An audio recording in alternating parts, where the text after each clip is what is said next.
इसमें फार्मर को जो हमारी खेती करता है लगभग 80,000 से लेकर 1.5 लाख रुपए पर एकड़ तक की इनकम हो जाती है।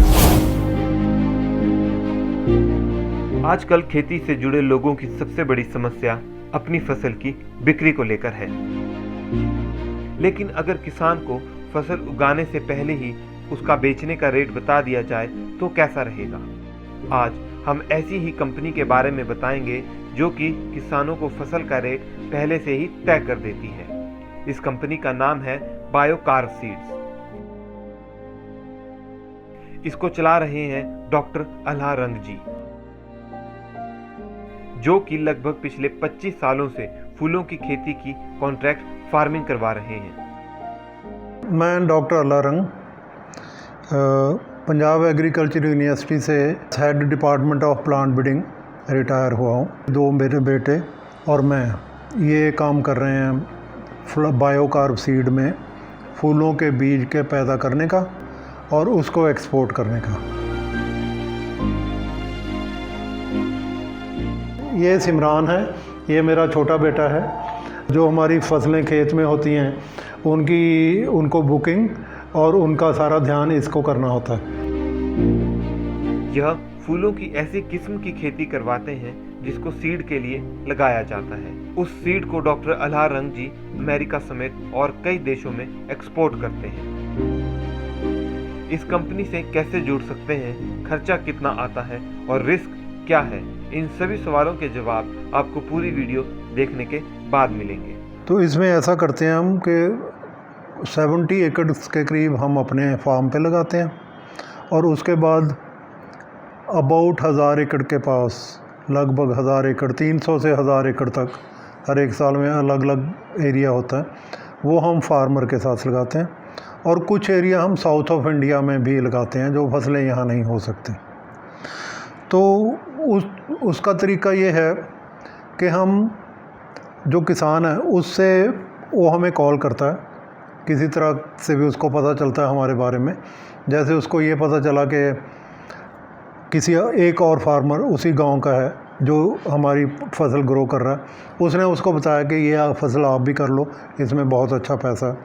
तो उसके पता करने के बाद वो हमें कॉल करता है, तो हम उसे कहते हैं कि तू हमारे पास आ। हमारे पास आने के बाद उसको हम लोग सारा कुछ समझाते हैं कि ये फसलें मुश्किल फसलें हैं, ये फसलें कणक को रिप्लेस करती हैं, कणक के बदले में ये फसल लगती है। कणक नहीं लगाते हम, कणक की जगह पे ये फसल लगाते हैं। तो उसको समझाते हैं कि ये कणक तो मशीन से बीज ली, मशीन से काट ली, मगर ये हमारी जो फसल है इसमें बहुत से काम हाथ से करने पड़ते हैं, रोज़ करने वाले काम हैं। आप ये नहीं कर सकते कि आपने बीज दी और फिर उसके बाद भूल गए, ये नहीं कर सकते। और मेहनत भी इसमें कणक से दुगनी है और इनकम भी इसमें कणक से दुगनी तिगनी है। तो अगर आपने इनकम लेनी है तो आपको काम करना पड़ेगा। तो वो जो फार्मर हमारे पास आता है उसको सारा कुछ दिखाते हैं, कैसे बेड बनाने हैं, कैसे उसने बीजना है, कौन कौन सी फसलें उसको देनी है। तो उसका एक कॉन्ट्रैक्ट करते हैं। जैसे ये हमारे पास ये कॉन्ट्रैक्ट है, जैसे ये डॉक्टर RS कालों को गया, इसने बुक करवाया। काला अफगाना है, बटाले के पास जगह है, वहाँ का है ये। इसने 2.25 एकड़ लगाए। एक इसने लगाई फसल कोरियोप्सिस टिंक्टोरिया टाल, और ये 2 एकड़ लगाए। 350 रुपये किलो है ये, 250 किलो निकलता है और पनीरी से सीडलिंग से लगता है। इसी तरह से दूसरी फसल है बेलिस मॉन्स्ट्रोजा मिक्स, इसको डेजी भी कहते हैं। ये फसल उसने 2 कनाल लगाई और इसकी 2500 रुपये पर किलो कीमत है, 60 किलो निकलती है और ये भी पनीरी से लगती है। तो इस तरह का कॉन्ट्रैक्ट है, इधर हमारे साइन हो गए, इधर उनके साइन हो गए। अब ये कॉन्ट्रैक्ट हमारे पास रहेगा, उनके पास चला जाएगा और ये कॉन्ट्रैक्ट की एक कॉपी हमारे पास रहेगी।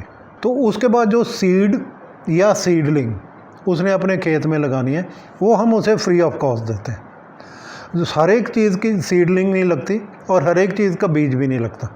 जिसकी सीडलिंग लगती है उसकी सीडलिंग बनाते हैं और जिसका सीड लगता है उसकी सीड लगाते हैं। लगभग 50% फसलें ऐसी हैं जिन सीड से ग्रो होती हैं।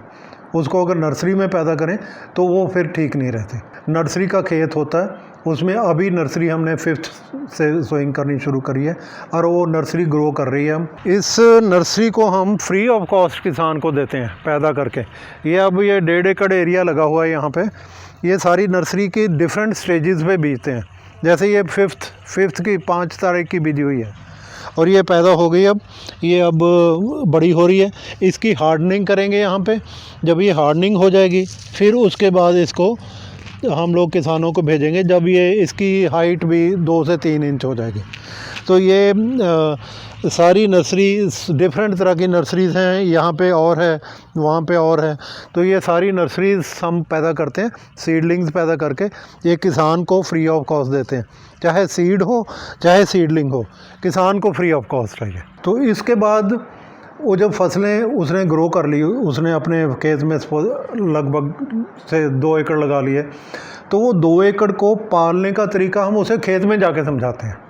ये नहीं है कि हम उसको कहें कि अब आप कहीं से पूछो ना, सब कुछ हम उसे खेत में जाके बताते हैं।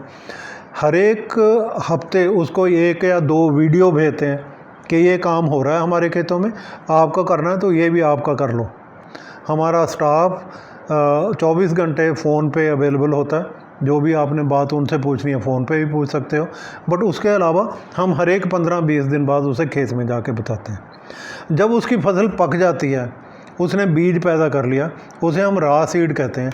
वो रॉ सीड भी हम उसके खेत से जाके अपनी गाड़ी भेजते हैं। वो गाड़ी उसका बीज उठा लाती है। सोचो कि उसके पास 10 बोरियां हैं, तो 10 की 10 बोरियां उसने तोल के हमें दे दी। बट उसको हमारे पास आना पड़ेगा उस बीज को साफ़ करवाने के लिए। बीज साफ़ डिफरेंट मशीनों से होता है। वो मशीनें मैं आपको दिखाऊंगा कैसे हम उससे साफ़ करते हैं।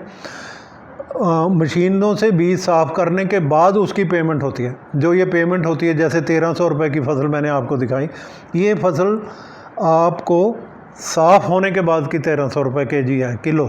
1 किलो का रेट 1300 रुपये है। तो इसी तरह से कोई 400 है, कोई 150 है, कोई 1000 रुपये। तो हर एक फसल का अपना अपना कीमत है, जिसको हम पहले ही लिख के दे देते हैं आपको कि इस हिसाब से आपने हमसे बीज फ्री है, हमारे आपके पास आना फ्री है, आपको बीज हम किस भाव से लेंगे वो हम आपको पहले ही बता देते हैं।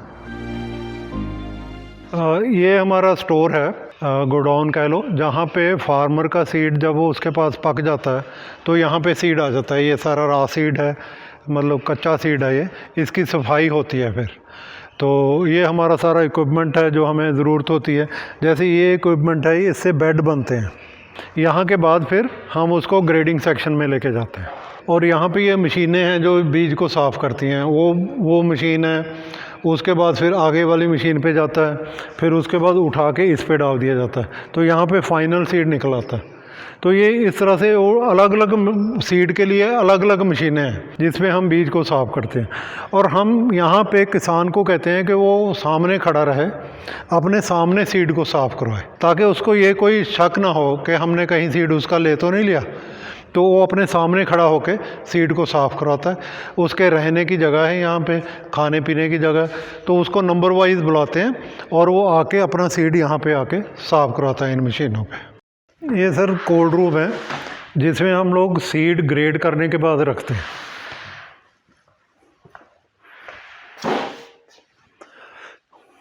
ये सारा सीड से भर जाता है। इसकी एक स्टोर की कैपेसिटी है 600 क्विंटल। तो यहाँ पे सीड हम भर देते हैं जब सीड ग्रेड हो गया।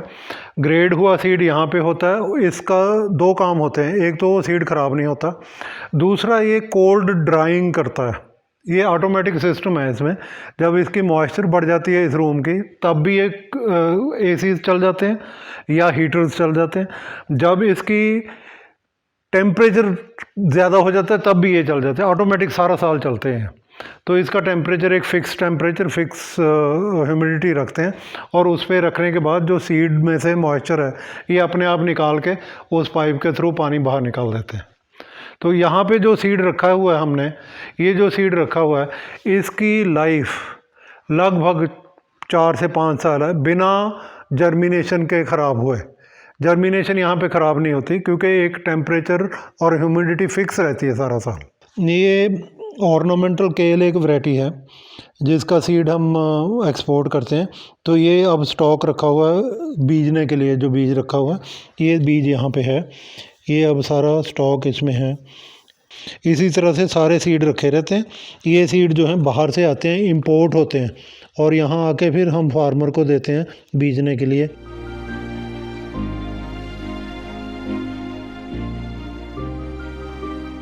यहाँ पे जर्मिनेशन टेस्ट होती है हर एक बीज की। इसमें काउंटेड सीड 100 सीड रखे हुए हैं और इसकी डेट है, किस डेट को रखा है और किस डेट को काउंट होना है। इसका एक टेम्परेचर है, जिस टेम्परेचर पे ये 25 डिग्री पे रखा हुआ है। ये जर्मिनेटर 20 डिग्री पे चल रहा है, कोई 15 पे चल रहा है, कोई 17 पे चल रहा है। तो इस तरह से ये जर्मिनेट हो जाते हैं। फिर उसके बाद हम इसका काउंट करते हैं वो काउंट करके कंप्यूटर में फीड कर लेते हैं कि ये हमारा इतना, इस नंबर का इतना जर्मिनेशन है। और उससे पहले एक प्रोसेस है जिसे प्योरिटी कहते हैं। ये प्योरिटी की जा रही है। इसमें एक वेड अमाउंट, एक फिक्स अमाउंट सीड को चेक किया जाता है कि उसमें कितने ऑफ टाइप हैं जो नहीं होने चाहिए, उसमें कितना घास है, कितनी मिट्टी है, क्या है इसमें, ये सबको हम लोग काउंट करके पहले उसमें से प्योरिटी निकालते हैं। तो बड़े हाई स्टैंडर्ड होते हैं प्योरिटी के, जो बाहर सीड जाता है तो उसको यहाँ पे मेंटेन करते हैं। अगर वो प्योरिटी नहीं है तो फिर रीग्रेड के लिए जाएगा, वो दोबारा साफ होएगा। पहले साल हम किसी को भी 2 एकड़ से ज़्यादा नहीं देते, क्योंकि हमारी जो सीडलिंग है उसमें जो सीड पड़ता है वो सारा इंपोर्ट होता है, बाहर से आता है। और उसकी कॉस्ट सीडलिंग ग्रो करने की पैदा करके उसको देने की कॉस्ट 15 से 20 हज़ार आ जाती है। तो हम पहले साल तो किसी फार्मर को भी 2 एकड़ से ज़्यादा नहीं देते। उसके बाद अगले सालों में अगर उसको माफ़क आ जाती है हमारी खेती, तो वो जितनी मर्ज़ी कर ले, फिर भी सीडलिंग फ्री ऑफ कॉस्ट है। हम लोगों को आम तौर पे जो मीडियम टाइप सॉयल है वो चाहिए होती है, जिसमें थोड़ा सैंड भी हो, थोड़ा पानी भी चला जाए अंदर, मतलब ऐसी ज़मीन ना हो जिसमें पानी खड़ा होता। सबसे ज़रूरी चीज़ है कि वहाँ पे पानी खड़ा ना हो। 2 दिन से ज़्यादा अगर पानी फूलों में खड़ा रह गया तो फिर हमारी फूलों की फसल को नुकसान हो जाता है। तो इस हिसाब से हम पहले उससे पूछते हैं। जहाँ पे जाके देखने की ज़रूरत होती है वहाँ जाते भी हैं। जाके वहाँ पे देख के अगर वो ज़मीन हमें लगी कि ये नहीं खेत तो ये खेत कर लो, वो भी हम उसके साथ कर लेते हैं। इसमें मेहनत लगती है जी।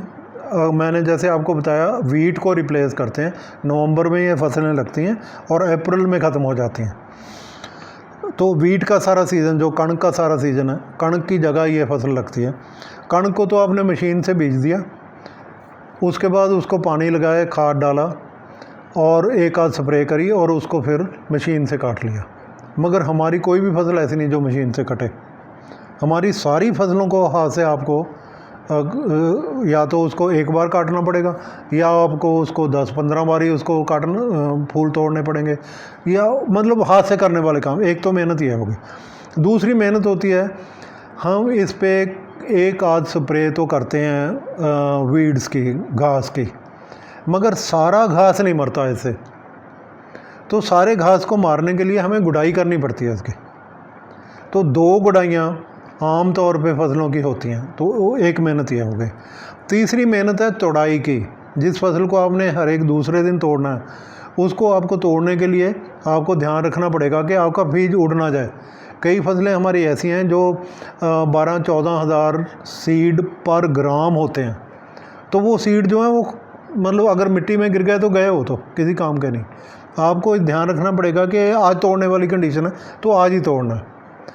और चौथी तरह की चीज़ है, इसमें कोई बीमारी लगी, कोई कीड़ा लगा, तो वो आपने हमसे पूछना है या हम आपको बता के आए वो स्प्रे करनी है। तो ये इस तरह की सारी इसमें, मतलब इसमें जैसे सब्ज़ी की खेती है उसी तरह की खेती है, उसको देखना पड़ता है। सब्ज़ी का सिर्फ एक फ़र्क है, सब्ज़ी आपको रोज़ तोड़ के लेके जानी पड़ती है मंडी। हमारी फसल आपने सूखी फसल देनी है, सूखा बीज देना है, कोई तोड़ के ले जाने की ज़रूरत नहीं। आपको रेट पहले मिला हुआ है। मंडी में सब्ज़ी का रेट किस दिन क्या है आपको कुछ पता नहीं, मगर हमारी फसल का रेट आपको पहले मिला हुआ है। इंडियन मार्केट के लिए ये सारा सीड है। इंडियन मार्केट में कई तरह की हमारी वो होती है। एक तो ये है जो होम गार्डनर्स जिसको यूज़ करते हैं, ये सारा सीड होम गार्डनर्स के लिए है। किसी को ये प्लांट लगाना है तो वो हमारी वेबसाइट पे जाके ये ले सकता है, किसी को ये लगाना है, किसी को ये लगाना, जो भी लेना है वो biocarb.com पे जाके ये सीड का ऑर्डर प्लेस कर सकता है। और उसको हम ऑर्डर्स को यहाँ पे रिट्रीव करके, हम लोग अपनी वेबसाइट है प्लस हम लोग अमेज़ॉन, शॉपक्लूज, फ्लिपकार्ट सारी जगह पे हैं, पेटीएम, सब वेबसाइट्स पे हैं। तो आप जाके वहाँ से इसको बायोकार्ब ढूंढ के ऑर्डर्स कर सकते हैं। ये ऑर्डर्स आ जाते हैं, ये ऑर्डर्स फिर इसके बाद यहाँ आते हैं, यहाँ पे बीज पैक होता है।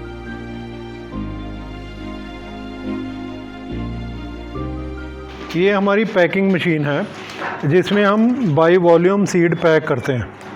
ये अपने आप पैक करती है मशीन, ये पैक होके यहाँ से बाई वॉल्यूम पैक होता है और उसको ये सील कर देती है ऑटोमेटिकली। ये पाउच सील हो जाता है, इसके बाद इस तरह का पाउच बन जाता है। ये पाउच अपने आप सील होके निकलता है। मगर कुछ सीड ऐसे हैं जो ये मशीन पैक नहीं कर सकती, तो उन सीड्स को हाथ से साफ़ करना पड़ता है, हाथ से पैक करना पड़ता है, मगर होता वो बाई वॉल्यूम है। ये पाउच बन गया, ये पाउच इसमें जाता है जिसके बीच ऊपर फूलों का निशान बना हुआ है। इसके बीच में एक इंस्ट्रक्शन जाती है कि कैसे इस बीज को बीजना है। तो हर एक पैकेट के बीच में ये इंस्ट्रक्शन है प्लस ये बीज है। और ये अब ये जो भी कोरियर आएगा उसको हम बना के ये पाउच भेज देंगे। 50 से 300 तक ऑर्डर रोज़ आते हैं डिफरेंट वेबसाइट्स के। उन सारी वेबसाइट्स के ऑर्डर्स को हम लोग यहाँ पे प्रोसेस करते हैं, फिर वो उधर चले जाते हैं जहाँ पे ऑर्डर आता है। वहाँ से कोरियर हमारे आके कोरियर वाले उसको लेके चले जाते हैं और वो आज जो ऑर्डर आया आज ही प्रोसेस हो जाता है। हमारा एरिया पंजाब में है बहुत ज़्यादा। रायकोट के पास एक गांव है वहाँ है, और एक लहरे के पास गांव है वहाँ है, और सारे पंजाब में अमृतसर, तरन तारण, गुरदासपुर, बटाले सारी है। इसके अलावा हमारा एरिया हरियाणा में भी है और कुछ एरिया हमारा राजस्थान में भी है, गंगानगर के पास काफ़ी एरिया है वहाँ पे भी। और ये एरियाज़ में किसान जो हैं वो पहले से हमारे साथ जुड़े हैं। कुछ किसान तो हमारे साथ 1996 से जुड़े हुए हैं, 96 से हमारे लिए प्रोडक्शन कर रहे हैं। अब वो किसान खुशहाल हैं क्योंकि जो राइस की क्रॉप होती है, जो पैडी की क्रॉप होती है, उसमें अच्छे पैसे आ जाते हैं, 60-70 हज़ार की फसल हो जाती है एकड़ में। मगर जो वीट है, कणक है, वो बहुत पैसे नहीं देती। लगभग 40 हज़ार की होती है, उसमें से 10 हज़ार खर्चा आ जाता है तो 30 हज़ार ही रह जाता है उसके हाथ में।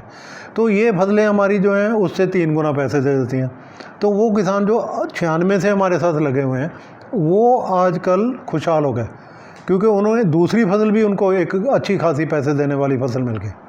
तो इस वजह से ये किसानी जो है उस तरह से है। और अब ये बीज करते क्या हैं, जो ये बीज हम इतना लेते हैं उस बीज का क्या करते हैं उस बीज को सारे को हम 90% बीज को हम इंडिया से बाहर भेजते हैं।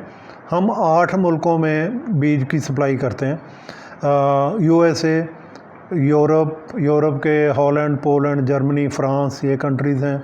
फिर मिडल ईस्ट, ओमान, दुबई, ये कंट्रीज़ हैं, ईरान, टर्की, इन कंट्रीज़ में हैं। और दूसरी तरफ इधर इंडोनेशिया, इन कंट्रीज़ में सारों में हमारा बीज जाता है। और वो वहाँ पे एस्टेब्लिश फर्म्स हैं जो इस बीज को सारे दुनिया में सेल करती हैं। हर एक कंट्री में, जैसे हॉलैंड में कहते हैं बहुत फूल होते हैं, वहाँ पे बहुत फूल होते भी हैं और बहुत बीज बिकता भी है और सारे दुनिया में बिकता है वो सब घरों में जाता है। कुछ गवर्नमेंट्स हैं, कुछ मुल्कों के जो रिच कंट्रीज़ हैं उनकी गवर्नमेंट्स हैं, वो फूल उनसे खरीदती हैं बीज और उसको जंगल में फेंक देती हैं ताकि जंगल ऊपर से जब दिखाई दे तो उसमें सारा फूल ही फूल खिला हो। सड़क के दोनों तरफ फेंक देती हैं तो सड़क अच्छी लगे जब वहाँ से लोग निकले। तो इस तरह से ये फूल जो हैं ये काम आते हैं। इसकी दवाई नहीं बनती, ये सिर्फ देखने के काम आते हैं हमारे जो फूल हैं। तो ये डिफरेंट जगह पे जाके फूलों के घरों में जाके लोगों के हर एक, अब अगर हम एक डेवलप कंट्री की बात करें तो हर एक घर में वहाँ पे फूल लगते हैं। हमारे तो किसी किसी घर में फूल होते हैं। हमारे लोग गेंदा और गुलाब के अलावा फूलों को जानते ही नहीं। और ये फूल 150 फूल हैं जो हम पैदा करते हैं और एक्सपोर्ट करते हैं, बाहर भेजते हैं। तो ये इन चीज़ों को वो लोगों ने, जैसे जैसे इंसान खुशहाल होता है तब वो गार्डनिंग की तरफ जाता है, जब वो अपनी सब्ज़ी घर में ऑर्गेनिक पैदा करने लग जाता है। तो ये चीज़ें जैसे जैसे खुशहाली आती है तो उसके साथ साथ ये चीज़ें भी ग्रो होती हैं।